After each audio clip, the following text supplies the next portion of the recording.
यह जो तस्वीर है गुरु गोरखनाथ जी की तस्वीर है। संजय नाथ जी थे गुरु गोरखनाथ जी के ही शिष्य हुआ करते थे कि यह जो पहाड़ है यह भी अपने स्थान से चलना शुरू कर देता है। महाराज गोरखनाथ जी और भर्तृनाथ जी दोनों वहाँ पर दर्शन के लिए आते हैं। नमस्कार दोस्तों, स्वागत है आपका हमारे चैनल पर। आज हम आपको करके आए हैं एक बहुत ही पवित्र स्थान पर जिसका नाम है धामेड़ा धाम। यह स्थान अरावली पर्वतमाला की सरिस्का अभ्यारण्य के पहाड़ों में स्थित है। नारायणपुर के पास में स्थित यह धाम हजारों वर्षों पुराना धाम कहलाता है। यहाँ चमत्कार को नमस्कार इस कहावत को चरितार्थ करता यह स्थान माना जाता है। यह स्थान है श्री महाराज संजय नाथ जी का तपोस्थान, जिसको जाना जाता है धामेड़ा धाम के नाम से। आइए दोस्तों, आपको लेकर के चलता हूँ। यह जो पहाड़ है, यहाँ पीछे आपको विशाल पहाड़ों पर दिखाई दे रहा वह मंदिर, जहाँ मैं आपको दर्शन कराने वाला हूँ और आपको बताने वाला हूँ इस स्थल की पवित्रता के बारे में, इस स्थल की तपोस्थली के बारे में। तो आइए दोस्तों, चलिए मेरे साथ और चैनल पर बने रहिए। आगे बढ़ने से पहले इस वीडियो को लाइक करें, साथ में दोस्तों चैनल को सब्सक्राइब करना ना भूलें।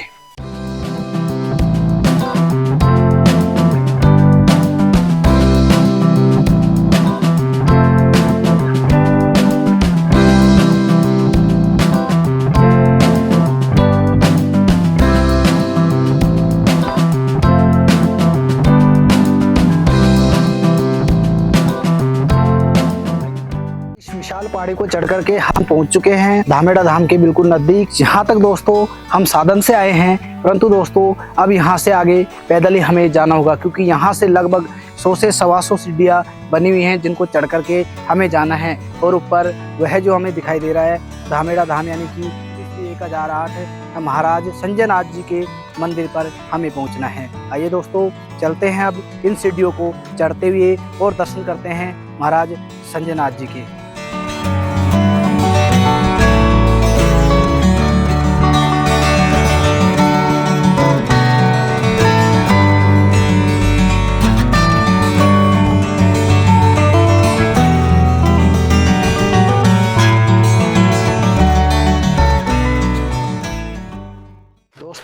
इन सीढ़ियों को चढ़ते हुए हम पहुंच चुके हैं धामेड़ा धाम, जहां पर यह मंदिर स्थित है। तो लगभग 100 से 125 सीढ़ियां हमने ये चढ़ी है और पहाड़ों के मध्य में यह जो पवित्र मंदिर है, यह जो धाम है, यहाँ पर स्थित है। मेरे पीछे आप देख सकते हैं ये जो पहाड़ आपको दिखाई दे रहे हैं, विशाल ये जो पहाड़ हैं, अरावली पर्वतमाला श्रृंखला के सरिस्का अभ्यारण्य क्षेत्र में ये पहाड़ स्थित है। और जहाँ पर स्थित है यह पवित्र धाम, यह पवित्र धाम इन पहाड़ियों के बिल्कुल मध्य में और ऊंचाई पर स्थित है। आप देख सकते हैं कि इस पहाड़ से इसके जो ढलान हैं, यहाँ से गुजरता हुआ जो बारिश का पानी है, सावन के महीने में बहते हुए जो पानी आता है, वह आपको यह जो नाला, विशाल नाला यहाँ पानी के उस बहाव क्षेत्र को, पानी को निकलने के लिए बनाया गया है, जिससे कि यह पानी यहाँ से बह करके आराम से इस पहाड़ी के ढलान को उतरता हुआ इस ही क्षेत्र के पास एक नदी, जिसको कहते हैं कि बाणगंगा की सहायक नदी है, गोमती नदी में जाता है। यह जो क्षेत्र है इसको निहारिए। और साथ में दोस्तों देखिए कि यहाँ से मंदिर में जाने के लिए जाली यहाँ बनाई गई है, लोहे की विशाल इस जाली का निर्माण किया गया है, जिससे कि बारिश के समय में किसी दुर्घटना से बचा जा सके। साथ में ही यह जो क्षेत्र है हालांकि पर्वत श्रृंखला के मध्य स्थित है और पर्वतों से जो पानी आता है उसके बहाव से बचा जा सके, इसलिए इस जाल का निर्माण किया गया है। यहाँ इस क्षेत्र को निहारने पर प्रकृति का जो सौंदर्य है, अद्भुत सौंदर्य है, यहाँ देखने को मिलता है। यहाँ बहती हवाएं और साथ में उन हवाओं के साथ ये उड़ते हुई पताकाएं इस मंदिर के सौंदर्य को बढ़ाती है। तपोस्थली यह क्षेत्र है, परंतु पर्यावरण की दृष्टि से इस क्षेत्र को जब निहारेंगे तो यहाँ यह जो क्षेत्र है हरियाली से भी भरपूर है। यहाँ की हरियाली को आप निहार सकते हैं अपनी नज़रों से भी। देखिए यहाँ का ये हरियाली क्षेत्र, और इसी हरियाली क्षेत्र में इसी मंदिर, इसी पवित्र स्थान की वजह से बनी हुई है एक विशाल गौशाला, जहाँ लगभग 700 से 800 गायें रहती हैं।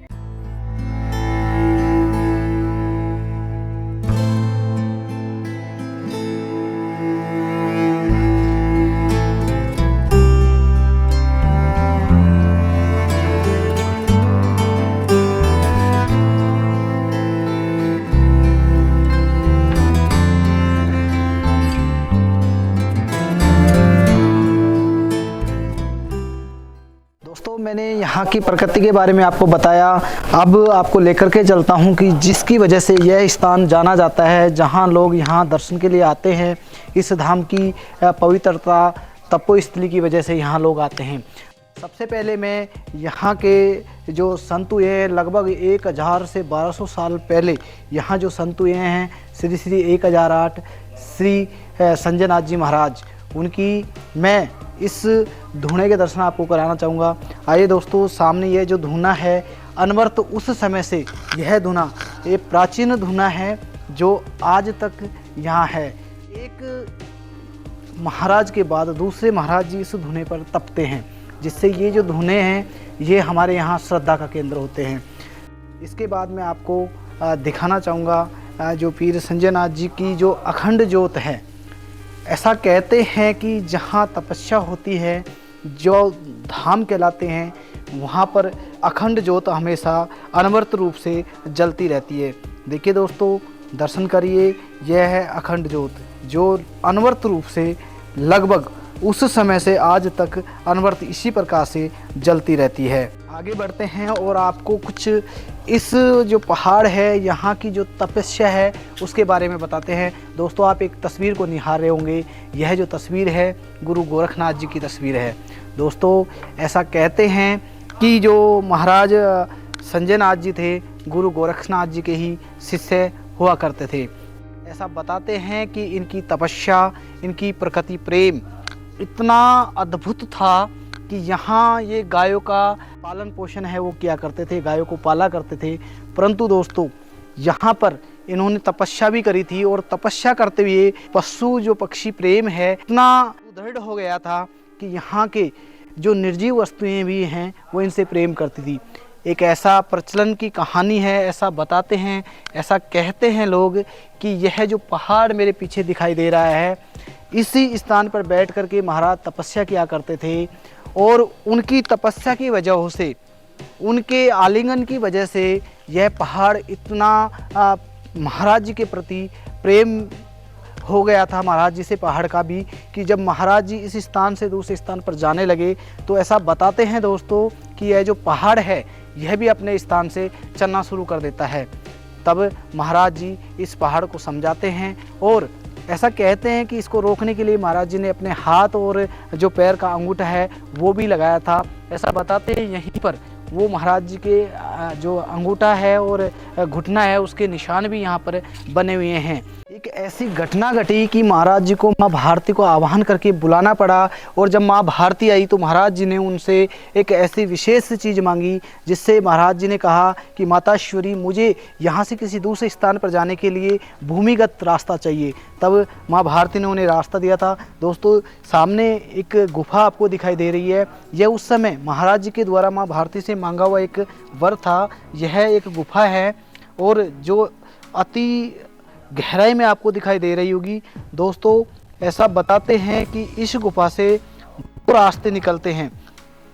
एक जो रास्ता है यहीं पास में जो महाराज जी संजय नाथ जी का मंदिर है, इसी गांव के अंदर, वहां पर जाता है। और दूसरा जो रास्ता है महाराजा भर्तृ गोरखनाथ जी के जो शिष्य थे उनके मंदिर के पास, यहाँ इस गुफा से एक रास्ता निकलता है। इस प्रकार से माँ भारती से उन्होंने ये रास्ता मांगा था।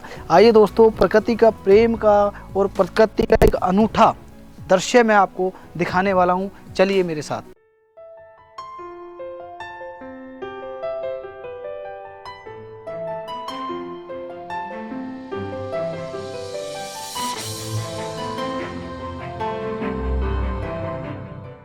मंदिर में कई वर्षों पुराना, हजारों वर्षों पुराना धूना, महाराज संजय नाथ जी का धूना के दर्शन मैंने आपको करवाए। महाराज संजय नाथ जी और उनके बाद इस जो गद्दी है उस पर बैठे हुए अनेक संतों के दर्शन हमने आपको करवाए। अब हम इस मंदिर के ऊपर के परिसर पर पहुंच चुके हैं, जहां से प्रकृति के सौंदर्य के दर्शन आपको करवाने वाले हैं। विशाल ये जो वृक्ष हैं ये आपको दिखाई दे रहे हैं। ये जो जंगली कटेली झाड़ियाँ जो हैं, जिसको थोर के नाम से भी जाना जाता है, ऐसे ये जो कांटों वाले जो वृक्ष है ये आपको दिखाई दे रहे हैं। पहाड़ के ऊपरी छोर पर आपको एक झंडा दिखाई दे रहा होगा।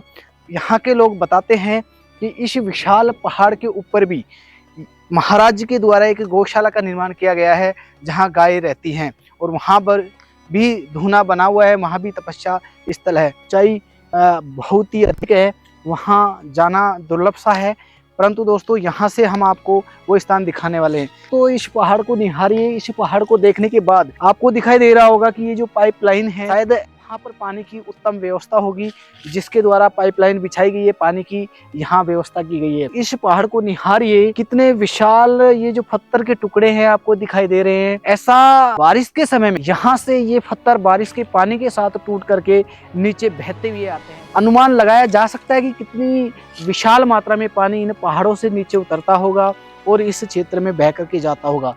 विशाल इन पहाड़ों को देखिए, कटाव का जो क्षेत्र है उनको देखिए, पानी इनसे उतरता हुआ नीचे के क्षेत्र में जाता है।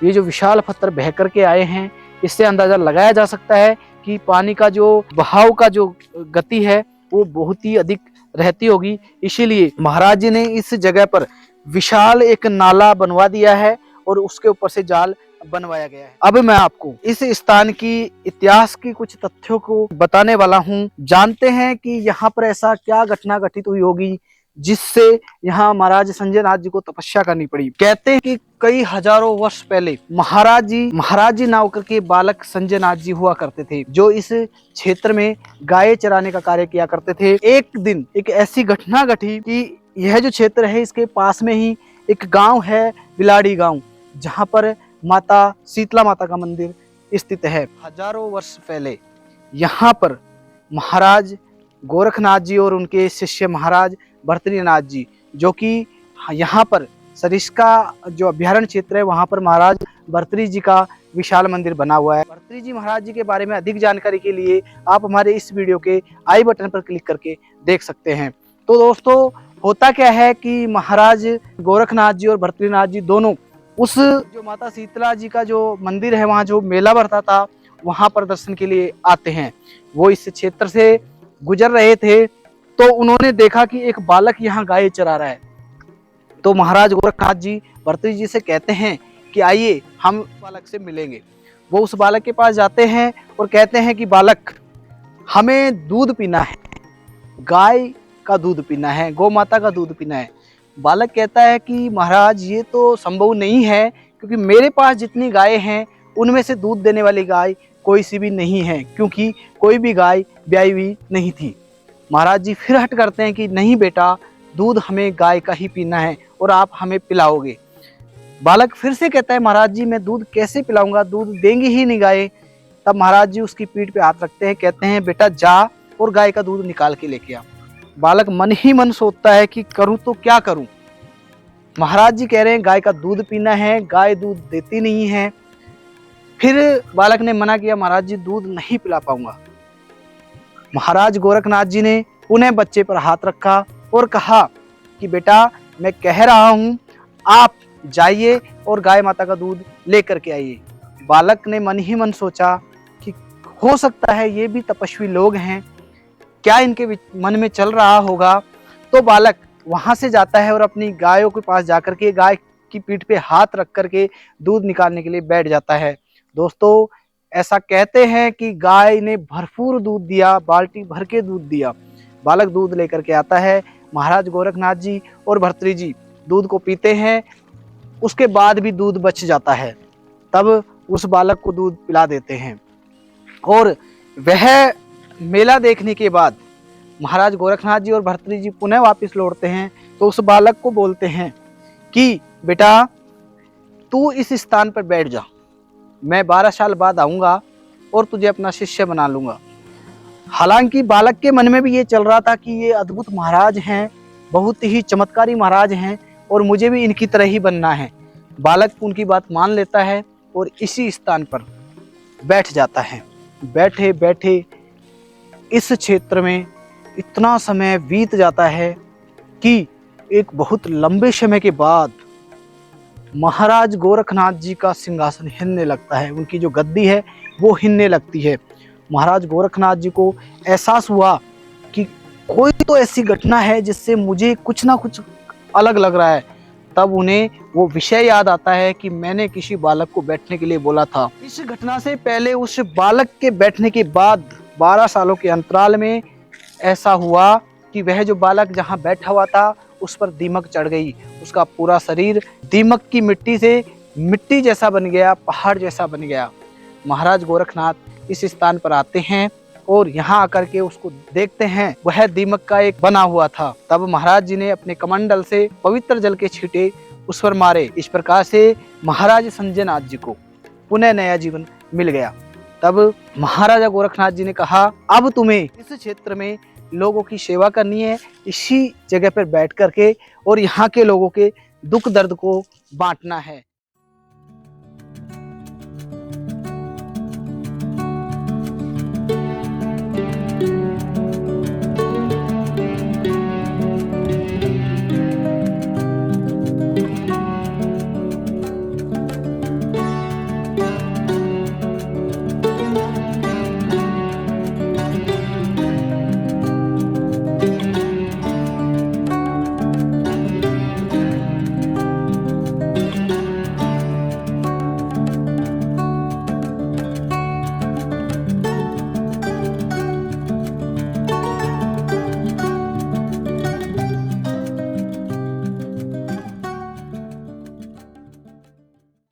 इस विशाल पहाड़ को चढ़ करके मैं लगभग इस पहाड़ के मध्य में आ चुका हूँ। वर्षा के समय में पानी यहाँ से उतर करके इस स्थान पर आता है, जिसकी वजह से कितना गहरा गड्ढा यहाँ बन चुका है।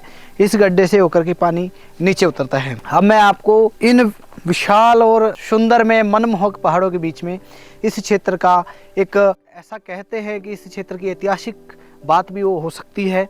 इस क्षेत्र में जो घटना घटी, महाराज जी के साथ जो घटना घटी, वो मैं बताना चाह रहा हूँ। तो ऐसा कहा जाता है कि यह जो क्षेत्र है, यहाँ पास में ही एक कुलका कुंड नाम से स्थान है, जहाँ पर एक महाराज हुआ करते थे। महाराज यानी एक शासक हुआ करते थे, जो यहाँ इस क्षेत्र में शासन किया करते थे। तो ऐसा कहते हैं कि महाराज संजय नाथ जी के जो गौ भक्त थे, यानी कि जो गायों को चराने का कार्य किया करते थे, गौपालक जो हुआ करते थे, वो इस क्षेत्र में गाय चराने जाते थे। तो वहाँ जो राजा था, उसके जो सिपाही थे, उन गौ पालकों को, गौ चराने वालों को राजा का जो महल बन रहा था उसमें कार्य करने के लिए ले जाया करते थे। महाराज पीर संजय नाथ जी सोचते थे कि मैं यहाँ इनको इतना अच्छा खिलाता हूँ, इतना गाय का ये दूध पीते हैं, इसके बाद ये दुबले पतले कैसे होते जा रहे हैं। तब एक दिन अपने उन गौ भक्तों को उन्होंने बुला करके कहा कि मेरे को बताइए, आप कमज़ोर क्यों होते जा रहे हो।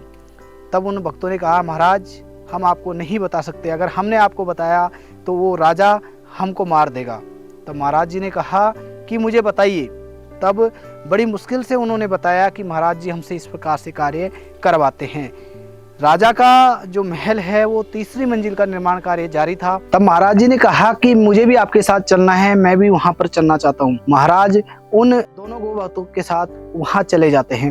राजा के सैनिक महाराज को पकड़ करके वहां ले जाते हैं, राजा के सामने ले जा करके खड़ा करते हैं। तब महाराज कहते हैं कि हे राजा, इन दोनों गरीब और बेसहारे लोगों को छोड़ दीजिए, जो कार्य है वो मैं आज खुद करूंगा। तब राजा कहते हैं कि इन 2 व्यक्तियों के काम को आप कैसे करोगे। तब महाराज कहते हैं कि आप इनका कार्य भी मेरे से करवा लीजिए, लेकिन ये गरीब और कमजोर लोग हैं, इनको आप छोड़ दीजिए। तब राजा कहते हैं ठीक है, आज का ये जो कार्य है आप करेंगे। तब महाराज जी राजा के कार्य करने के लिए चले जाते हैं। तब राजा कहते हैं कि यह जो मशाला है ये 3री मंजिल पर महाराज आपको ही पूछाना होगा। महाराज जी हाँ भर लेते हैं कि ठीक है, आज का ये कार्य मैं करूंगा। तब महाराज संजय नाथ जी ने राजा से कहा, राजन मेरी एक शर्त है, आपको मेरी कुछ शर्तें माननी होंगी। तब राजा ने कहा ठीक है, मैं आपकी शर्त मान लूंगा। संजय नाथ जी जो हैं उन्होंने राजा से शर्त रखी कि मेरी पहली शर्त ये रहेगी कि आपके इस राज्य में, आपके इस क्षेत्र में जो भी सबसे बड़ा जो बर्तन है, यानी कि जिसमें ये मसाला डाल के ले जाया जा सके, वो सबसे बड़ा बर्तन आप मंगा लीजिए, मैं उसी बर्तन में मसाला ले जाने वाला हूँ। राजा ने सबसे बड़ा जो बर्तन है वो मंगवा दिया। तब इन्होंने दूसरी शर्त रखी कि इसमें मसाला भरने का कार्य आपके सैनिक लोग करेंगे, मैं नहीं करूँगा। तब राजा ने वो भी शर्त मंजूर कर दी और इस प्रकार से उस विशाल जो बर्तन था, उस विशाल जो मसाले का सामान था, उसको उसमें भर दिया गया। तब राजन भी एक शर्त रखते हैं कि मेरी भी एक शर्त है आपके साथ। अब महाराज संजय नाथ जी कहते हैं, बताइए राजन आपकी क्या शर्त है। अब उन्होंने कहा कि मेरा कोई सैनिक आपको इसको उठाने में सहयोग नहीं करेगा, आपको स्वयं को ये उठाना पड़ेगा। जब उसको भर दिया गया तो वीर संजय नाथ जी ने बड़े आवेश में आकर के धरती माता को आह्वान करते हुए कहा, मातेश्वरी उठिए। तब वह जो विशाल बर्तन था अपनी जगह से उठ जाता है, जो महाराज संजय नाथ जी थे उनके सिर से 2 फीट ऊपर चला जाता है। तब संजय नाथ जी उसको लेकर के उस मंजिल की ओर पहुंचते हैं, तीसरी मंजिल की ओर पहुंचते हैं और राजा से कहते हैं, बताइए राजन कहाँ पर इसे डालना है। राजन उसको कोई स्थान बताते हैं। महाराज संजय नाथ जी उस विशाल जो बर्तन था उसको डाल देते हैं और वहां से जाते हुए कहते हैं कि राजन आज तुझे रात्रि तक इस महल को जितना बनवाना है, जितना कार्य करवाना है वो मेरे से करवा ले। कल सवेरे यहाँ रहेगा नहीं, तेरे परिवार का कोई सदस्य इस स्थान पर नहीं बच पाएगा। तो इस प्रकार से महाराज संजय नाथ जी वहां पर आवेश में आकर के श्राप दे करके उस स्थान से चले आते हैं, वापिस पुनः अपने स्थान पर आ जाते हैं। दूसरे दिन की जो घटना होती है वो घटना विचित्र घटना होती है। एक तरफ उस जो क्षेत्र है, राजा का जो महल है, वहां की जो संपूर्ण जनता है उसका विनाश हो जाता है, परंतु दूसरी घटना इस क्षेत्र में भी घटती है, क्योंकि वीर संजय नाथ जी अपने आप को इतना अपमानित भी मानने लग गए थे कि वो अब उस क्षेत्र में जाने के लिए ये जो रास्ता है, धरती का जो रास्ता था, ऊपरी जो रास्ता है, उसका जाने का रास्ता था, उसको नहीं चाहते थे। वो चाहते थे कि अब मैं लोगों के सामने शर्मिंदगी में नहीं जा सकता, इसलिए उन्होंने भारी आह्वान करते हुए भारत माता यानी धरती माता को बुलाया और कहा, मातेश्वरी मुझे जाने के लिए रास्ता चाहिए और धरती मार्ग से चाहिए, धरती के अंदर से रास्ता चाहिए। तब भारत माता ने उन्हें रास्ता दिया, धरती माता ने उन्हें रास्ता दिया। उन्होंने एक रास्ता इसी स्थान पर वीर संजय नाथ जी का एक मंदिर है वहां तक के लिए बनवाया और दूसरा रास्ता दोस्तों यहाँ से महाराजा भर्तृहरि जो पवित्र स्थल है उस स्थान तक के लिए बनवाया। इन दोनों के अंदर जाने का रास्ता अभी मैं आपको दिखाना चाह रहा हूँ। आप ये जो रास्ता देख रहे हैं, ये जो गुफा का एक छोटा सा जो मुख है, इसमें से वो रास्ते निकलते हैं। एक इस रास्ते में से प्रवेश करके अंदर जाकर के दोनों रास्ते निकलते हैं। जो दूसरी घटना घटी, उस घटना में उस क्षेत्र में उस जो महल है वहां पर एक महिला बच जाती है जिसके पेट में संतानें होती हैं। वह महिला जो है महाराज जी के पास आती है और कहती है कि महाराज आपने हमारे परिवार को का विनाश तो कर दिया, परंतु अब मैं ऐसा कहाँ पर रहूं, मेरा कोई नहीं है इस जगत में। तब महाराज कहते हैं कि हे माते मैं हूँ, आप यहाँ रह सकते हैं। महाराज जी ने उनके लिए एक अलग से मकान बना दिया और वो महिला वहाँ रहने लग गई। तो ऐसा बताते हैं कि उस महिला से एक पुत्र महाराज संजय नाथ जी ने ले लिया और उसे अपना उत्तराधिकारी बना दिया। उसके बाद इस स्थान पर एक माता से एक पुत्र मांगा जाता है। इस क्षेत्र से कोई भी माता अपना पुत्र यहाँ उत्तराधिकारी के लिए देती है और यहाँ इस प्रकार से उत्तराधिकारी जो परंपराएं हैं, एक संत के बाद दूसरा संत इस गद्दी पे बैठता है, वो प्रारंभ हो गई। ऐसा भी कहते हैं लोग कि यह जो क्षेत्र है, इस पहाड़ के आसपास का क्षेत्र है, यहाँ कोई भी व्यक्ति अपने जो मकान बनाता है वो 3 मंजिल का मकान नहीं बनाता, 2 मंजिल से अधिक मकान इस क्षेत्र में नहीं बनाए जाते।